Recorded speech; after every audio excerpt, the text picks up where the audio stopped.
Good morning friends. Today మనం current affairs topic of the డేలో భాగంగా సుప్రీంకోర్టు యొక్క ఒక న్యూస్ని మనం తీసుకుందాము. ఈరోజు మనకి సుప్రీంకోర్టు గవర్నర్ల పైన రాజ్యాంగ సమీక్ష చేయడానికి కేసు తీసుకుందనమాట. ఏంటి గవర్నర్లు రాజ్యాంగ సమీక్ష అంటే, గవర్నర్లకు ఆర్టికల్ 361 అని ఒక ఇమ్యూనిటీ పవర్ ఉంటుంది. ఏంటి సార్ ఇమ్యూనిటీ పవర్ అంటే, గవర్నర్ గారు ఆర్టికల్ 361లోని నిబంధన 2 ప్రకారం రాష్ట్రపతి లేదా గవర్నర్లు ప్రెసిడెంట్ ఆర్ గవర్నర్ పదవిలో కొనసాగినంత వరకు వారిపై నేర విచారణ ఏ న్యాయస్థానంలోనూ నిర్వహించరాదు అని చెప్తుంది.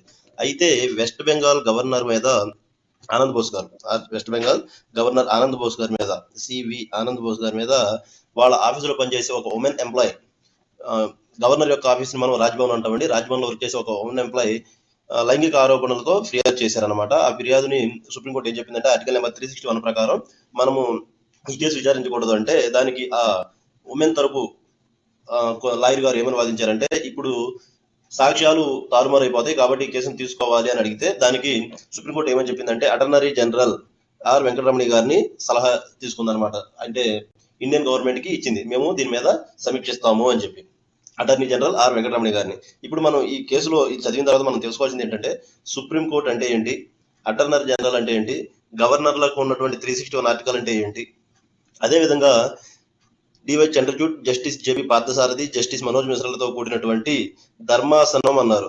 అంటే దీన్నే బెంచ్ అంటారండి, 3 సభ్యులు కలిగినటువంటి బెంచ్ అంటారు. ఓకేనా. అసలు ఈ బెంచ్ సిస్టమ్ అంటే ఏంటి, ప్రజెంట్ సిజేఐ ఎవరు, డివై చంద్రచూడ్ గారు, సిజేఐ గురించి ఇలా ఒక 6 విషయాల గురించి తెలుసుకోవచ్చు కరెంట్ అఫైర్స్ లో భాగంగా. ప్రజెంట్ ఓవరాల్ టాపిక్ ఏంటి అంటే, వెస్ట్ బెంగాల్ గవర్నర్ గారి మీద వాళ్ళ ఆఫీసులో రాజ్భవన్ లో పనిచేసే ఒక ఉమెన్ ఎంప్లాయీ సుప్రీంకోర్టులో కేసు వేశారనమాట. ఏంటంటే లైంగిక వేధింపుల కేసు. అది తీసుకోవాలి అని చెప్పి వాళ్ళ తరపు లాయర్ గారు వాదించిన మీద సుప్రీంకోర్టు జడ్జిమెంట్ ఏమొచ్చిందంటే, ఓకే మేము ఈ కేసును తీసుకుంటాం అని చెప్పి వెస్ట్ బెంగాల్ ప్రభుత్వానికి, ఇండియన్ గవర్నమెంట్ కి సమీక్షించారనమాట. అయితే ఇక్కడ అటార్నీ జనరల్ గారు అంటే ఆర్ వెంకటరమణి గారు అని ఉందండి. వెంకటరమణి అంటే అమ్మాయి కాదు, అబ్బాయిను. సార్ ఫోటో చూడండి ఒకసారి. ఆర్ వెంకటరమణి గారు అంటే వీళ్ళనమాట. ఓకే, ఇప్పుడు దీని మీద మనం టాపిక్ లో మనం తెలుసుకోవాల్సిన విషయం ఏంటంటే, ఫస్ట్ వెస్ట్ బెంగాల్ గురించి తెలుసుకోవచ్చు. ఫస్ట్ వెస్ట్ బెంగాల్ గురించి, నెక్స్ట్ గవర్నర్ గురించి, థర్డ్ పాయింట్ గా సుప్రీంకోర్టు సిజేఐ గురించి మాట్లాడుకోవచ్చు, ఫోర్త్ పాయింట్ గా సుప్రీంకోర్టు బెంచ్ అంటే ఏంటని తెలుసుకోవచ్చు, ఫిఫ్త్ పాయింట్ కదా అటార్నీ జనరల్ అంటే ఏంటని తెలుసుకోవచ్చు, నెక్స్ట్ ఆర్టికల్ నెంబర్ 361 గురించి తెలుసుకోవచ్చు. ఓకే, ఇవన్నీ కూడా ఈ రోజు కరెంట్ అఫైర్స్ నుంచి. అంటే మనం కరెంట్ అఫైర్స్ ఎలా రాసుకోవాలనేది చూడండి, చాలా ఇంపార్టెంట్ గా. కరెంట్ అఫైర్స్ చదివేటప్పుడు అది కరెంట్ అఫైర్స్ తో పాటు దాని బ్యాక్గ్రౌండ్ కూడా చదివితే మనకి బ్యాక్గ్రౌండ్ కంటెంట్ అంతా గుర్తుంటుంది, at same time current affair కూడా బాగా గుర్తుంటుంది అనమాట. వెస్ట్ బెంగాల్ గురించి మనం ఒకసారి కనుక జస్ట్ స్టాటిక్ పార్ట్ కనుక చూసుకుంటే, west Bengal one of the most, అంటే ఎక్కువ బౌండరీ కలిగినటువంటి, వేరే కంట్రీస్ తో ఎక్కువ బౌండరీ కలిగినటువంటి స్టేట్ అనమాట మన ఇండియాలో.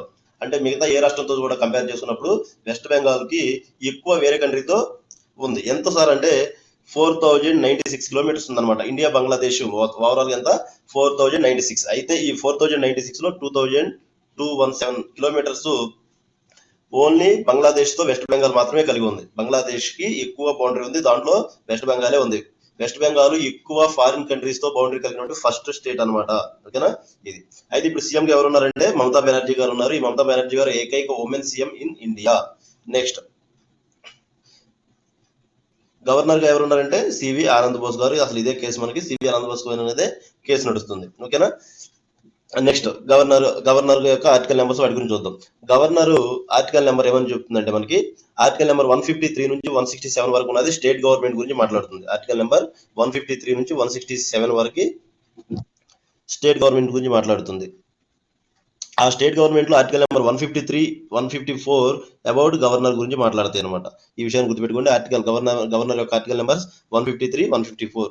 అలా గవర్నర్ గారు స్టేట్ లో ఉంటారు. ఎవరు అపాయింట్మెంట్ చేస్తారంటే ప్రెసిడెంట్ గారు అపాయింట్మెంట్ చేస్తారు. మనకి సెంట్రల్ గవర్నమెంట్ లో ప్రెసిడెంట్ గారికి ఎన్ని పవర్స్ అయితే ఉంటాయో, స్టేట్ గవర్నమెంట్ లో గవర్నర్ గారికి అన్ని పదవులు ఉంటాయి. ఇక్కడ ఆర్టికల్ నెంబర్ 361 కూడా సేమ్ అదే చెప్తుంది. ఆర్టికల్ నెంబర్ 361 ఏమని చెప్తుందంటే, no criminal proceedings can be instituted or constituted against the president or governor అని చెప్తుంది. చూడండి, ప్రెసిడెంట్ ఆర్ గవర్నర్ అంటే వీళ్ళిద్దరి మీద కూడా ఎటువంటి క్రిమినల్ కేసులు అనేవి ఉండకూడదు. ఆర్టికల్ నెంబర్ 361 ఆఫ్ 2 గురించి చెప్తుంది. ఆర్టికల్ నెంబర్ అసలు 361 ఏంటి సార్ అంటే, 361 లో 1 ఏమని చెప్తుందంటే, not answerable to any court అనమాట. వీళ్ళిద్దరు, ప్రెసిడెంట్ గారు కూడా గవర్నర్ కూడా not answerable to any court. 361(2) ఏం చెప్తుందంటే నో క్రిమినల్ కేసు. ఇప్పుడు మాట్లాడుకుంటుంది అదే, ఎటువంటి క్రిమినల్ కేసు వాళ్ళ మీద పెట్టకూడదు. 361(3) ఏం చెప్తుందంటే నో అరెస్ట్ అని చెప్తుంది. 361(4) ఏం చెప్తుందంటే నో సివిల్ ప్రొసీడింగ్స్ అని చెప్తుంది. ఓకే, అయితే ఈ విధంగా గవర్నర్ గురించి చూసినప్పుడు ప్రజెంట్ ఏపీ గవర్నర్ ఎవరు ఉన్నారంటే అబ్దుల్ నజీర్ గారు, రాజ్భవన్ విజయవాడలో ఉంటారండి. అబ్దుల్ నజీర్ గారు ఏపీ గవర్నర్ గా ఉన్న వ్యక్తి. ఇప్పుడు మనం వెస్ట్ బెంగాల్ గవర్నర్ గురించి కూడా మాట్లాడుతున్నాం, సివి ఆనంద్ బోస్ గారు.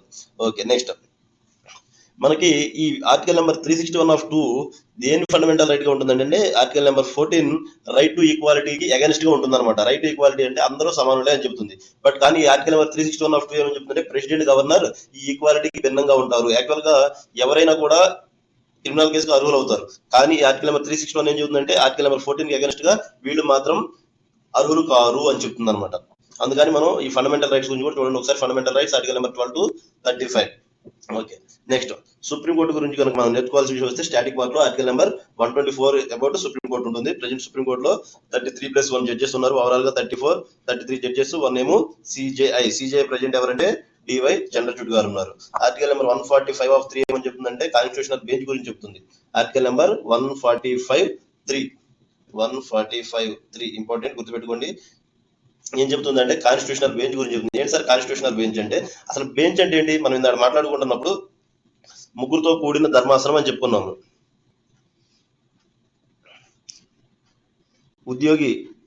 మహిళా ఉద్యోగి ఆరోపణల వివాదం నేపథ్యంలో CJI justice DY Chandrachud, justice JB Pardiwala, justice Manoj మిశ్రాలతో కూడిన ధర్మాసనం శుక్రవారం కీలక నిర్ణయం తీసుకుంది. అయితే ఈ ఏంటి ధర్మాసనం ముగ్గురు ఎందుకున్నారు అంటే ఈ విధంగా 3 లేదా 5 లేదా 7 ఇలా బెంచ్లుగా ఏర్పడతారనమాట. అంటే సుప్రీంకోర్టులో మనం మొత్తం 34 జడ్జెస్ ఉన్నారని చెప్పుకుంటున్నాం కదా. 33 జడ్జెస్, 1 చీఫ్ జస్టిస్, వీళ్ళంతా జడ్జీలుగా ఏర్పడి బెంచ్లు ఏర్పరుస్తారు. అంటే వీళ్ళు 34 మంది ఒకే కేసు విచారించలేరు కదా. అందుకని 2 people లేదా 3 people, 5 people, 7 people అలా ఒక్కొక్కరు ఒక్కొక్క కేసు గురించి వాదిస్తూ ఉంటారు. అయితే ఈ కేసు వాదించిన వాళ్ళు 3 people. ఈ కేసు వాదిస్తున్న వాళ్ళు 3 people.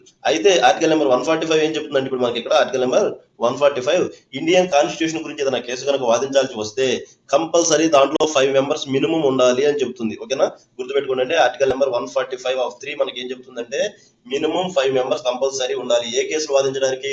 కాన్స్టిట్యూషనల్ కేసులు వాదించడానికి. ఇప్పుడు మీకు బెంచ్ అంటే అర్థమైంది అనుకుంటున్నాను, సుప్రీంకోర్టు బెంచ్ అంటే. ఓకేనా, అయితే రీసెంట్ గా ఇప్పుడు ఏం జరుగుతుందంటే ఇలాంటి బెంచెస్ ని అన్ని చోట్ల ఇండియాలో అన్ని చోట్ల పెట్టాలి. అంటే ఇప్పుడు ఫర్ ఎగ్జాంపుల్ మనం సుప్రీంకోర్టుకి వెళ్ళాలంటే ఢిల్లీ దాకా వెళ్ళాలి కదా. ఢిల్లీ దాకా వెళ్లే పని లేకుండా అలాంటి బ్రాంచెస్ ని హైదరాబాద్ లో కానీ, చెన్నైలో కానీ, కలకత్తాలో కానీ, సౌత్ ఇండియాలో కూడా కొన్ని చోట్ల పెట్టాలి అనే ఉద్దేశం జరుగుతుంది. అప్పుడు ఏమవుతుంది, ఈ 34 మందిలో కొంతమంది ఒకవేళ బెంచ్ గారికి ఏర్పాటు చేస్తే అక్కడికి వచ్చి కేసులు వాదిస్తూ ఉంటారు. అప్పుడు ఢిల్లీ దాకా వెళ్ళాల్సిన అవసరం ఉండకుండా ఉంటుంది. ఇది మనం సుప్రీంకోర్టు బెంచెస్ గురించి మాట్లాడుకుంటున్నట్టు. ఇక అటార్నీ జనరల్ విషయానికి వస్తేనండి, అసలు అటార్నీ జనరల్ అంటే ఎవరు? అటార్నీ జనరల్ అంటే ఇండియాలో అతిపెద్ద న్యాయ గవర్నమెంట్ ఎంప్లాయ్. ఏంటి అంటే ఇండియా తరపు వాదించే గవర్నమెంట్ ఎంప్లాయ్ అనమాట, గవర్నమెంట్ తరపు. ఇప్పుడు ఫర్ ఎగ్జాంపుల్ ఏదన్నా ప్రైమ్ మినిస్టర్ గారు కానీ, ప్రెసిడెంట్ గారు కానీ ఏదన్నా బిల్లులు తీసుకొచ్చినప్పుడు ఆ బిల్లులు ఏదన్నా రాంగ్ అని చెప్పి ఎవరైనా కేసులు వాదిస్తే ప్రతిదానికి ప్రెసిడెంట్ గారు, ప్రైమ్ మినిస్టర్ గారు కేసులు వెళ్ళారు కదండి కోర్టు చుట్టూ. అందుకని ఆ కేసులు వాదించడానికి ఉండే వ్యక్తిని అటార్నీ జనరల్ అంటారు. ఈ అటార్నీ జనరల్ ప్రజెంట్ ఎవరున్నారంటే ఆర్ వెంకటరమణి గారు ఉన్నారు. ఆర్ వెంకటరమణి గారు అటార్నీ జనరల్ ఆఫ్ ఇండియాగా ఉన్నారు ప్రజెంట్. అయితే ఆర్టికల్ నెంబర్ 76 మనకి అటార్నీ జనరల్ గారి గురించి చెప్తుందండి. Article number 76.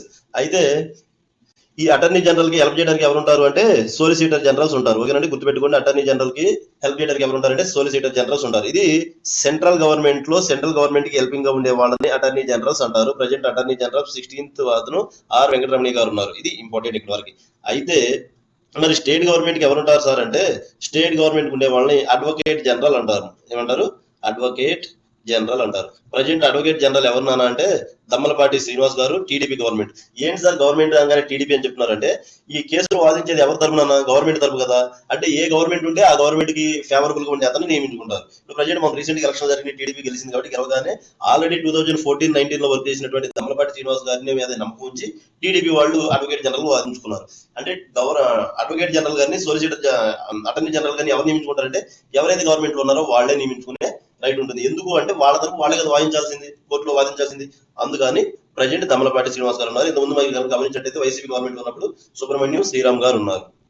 ఓకే ఫ్రెండ్స్, ఈ విధంగా కనుక మీరు కరెంట్ అఫైర్స్ ని చదివేటప్పుడు స్టాటిక్ పోర్షన్ కూడా ఈ విధంగా నోట్ చేసుకున్నట్లయితే మీకు చదవడానికి కానీ అవన్నీ రిమెంబర్ చేసుకోవడానికి కానీ చాలా ఈజీగా ఉంటుంది. ఓకే ఫ్రెండ్స్, నేను ఈ 3 స్క్రీన్ షాట్లు ఏవైతే ఉన్నాయో మనకి టెలిగ్రామ్ గ్రూప్ లో మీకు అందుబాటులో ఉంచుతాను. మీకు కావాలంటే నోట్స్ చేసుకోండి.